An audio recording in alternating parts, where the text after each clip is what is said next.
Hi guys, it's Bear. It's Friday, May 8th, and this is Life of T-Men, and this is week 6. Our topic this week has been passing. So I want to talk about the importance of passing as well as some tips for passing for trans males specifically. There's a lot of other ways that people will need to pass, but this is a trans male specific channel, so that's what I'm focusing on. Passing isn't the most important thing about being trans. It's not the only thing about being trans. It's not the only thing about living as your authentic self, but it is pretty important for your own comfort and your own safety. And what I mean by that is that when you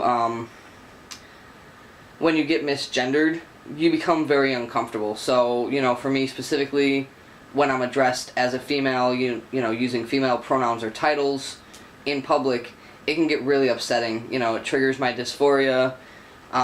It makes me question my behavior and, how I've gone about living and coming out and so forth, and it just leads into a downward spiral. So just for your own sanity and happiness and comfort, it's pretty important. And also for safety. Unfortunately, we live in a world that, while it is progressing, a certain percentage of the population can be really intolerant, and they have certain standards for what men are supposed to do and act like, and what women are supposed to do and act like, and also people in general, and we live in a society that's very intolerant of anybody that's different from ourselves, and that extends to race and sexual orientation too. But coming back to being trans-specific, if you are perceived in a way that doesn't meet somebody's standards for the gender that you're trying to be perceived as, it can get really dangerous. Or if somebody's offended by the concept of, me having been born a female and living as a male, it can be, dangerous. But people can become physically abusive, verbally abusive, and none of it makes you a happy person at the end of the day. So, passing can definitely help with that, and it can make you much more comfortable going out in the world, that you're going to be safe. So some tips from my point of view, some of the things that I specifically focused on and continue to focus on as far as passing as a male. Your manner of dress and your hairstyle, I think, are important. Obviously, you want to be wearing masculine clothing, and have your hair cut in a masculine way, whether that's short or long. For me, I've always liked my hair short. I cut it off in my early 20s and never went back. But when I started going full-time and came out, 100% to the people that I interact with, I went back to a stylist that I had seen a couple of times, and I said, okay, I've come out, I've started testosterone, and I want my hair cut in a different fashion than what people are used to seeing, and a very specifically masculine one, but one that doesn't highlight my feminine features, because I had just started T, and my face and my body still had feminine features. So, she was able to work with that. Same thing right around Christmas time. I had been on T for about, a month to maybe 6 weeks, and I went to get some new dress clothes, because the ones that I had were kind of in between being masculine and being feminine, And so, again, I was just really honest with the person that I wanted to get fitted by. I said, I need masculine clothes that don't highlight my feminine features. And, that honesty got me a long way with being able to find the right clothing and the right hairstyle. So that's pretty important. And as far as your hairstyle goes, too, men and women do have different hair patterns. And one of the things I did before T had changed my hairline, which it now has, is I started to, when I would style my hair, I would take right here and I would kind of sweep back and up to create that more male pattern hairline. Now it's happening for me and I don't have to worry about it, but that's one thing that you can actually do when you style your hair. Binding is another big one. I think in general trans males are on the same page as far as binding being an important matter of passing. If you go out dressed in a masculine manner but you're still busty, then people will perceive you as being, maybe just a butch woman, you know, a masculine woman, and they'll still address you improperly with female titles and pronouns. So, you know, for me, binding was and continues to be important enough to put money aside. You know, they're not cheap. They're about $30, $35 online. There's a couple different companies.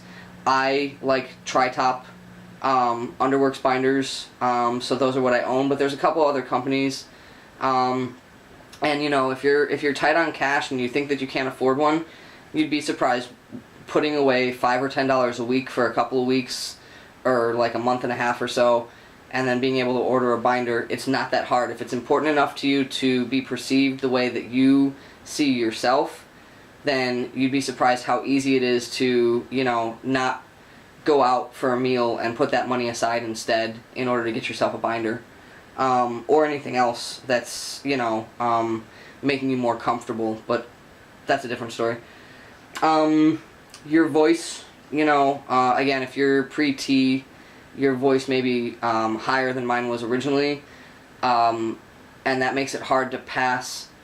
But you can work, there are exercises that you can find on YouTube to bring the pitch of your voice down.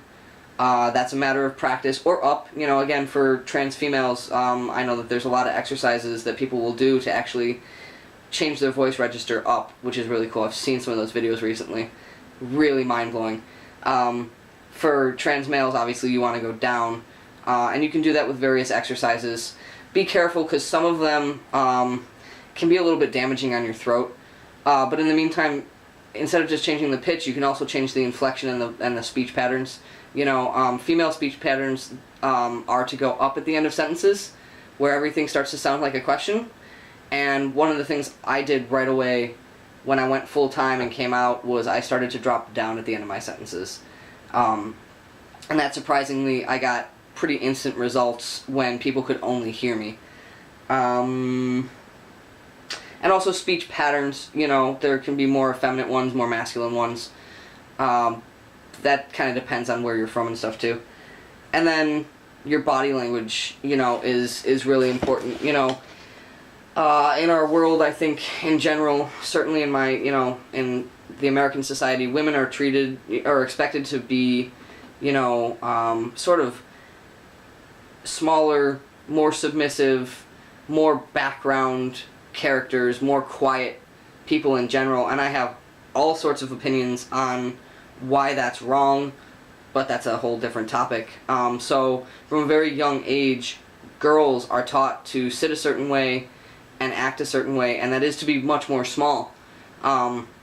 So, you know, again, taking up a little bit more space, you know, broadening the shoulders, walking with the elbows maybe a little bit more out, the chest a little bit more out, you know, taking up a little bit more space. You know, when I go to eat, I'll stretch out a little bit more, you know, at the table, just taking up a little bit more space.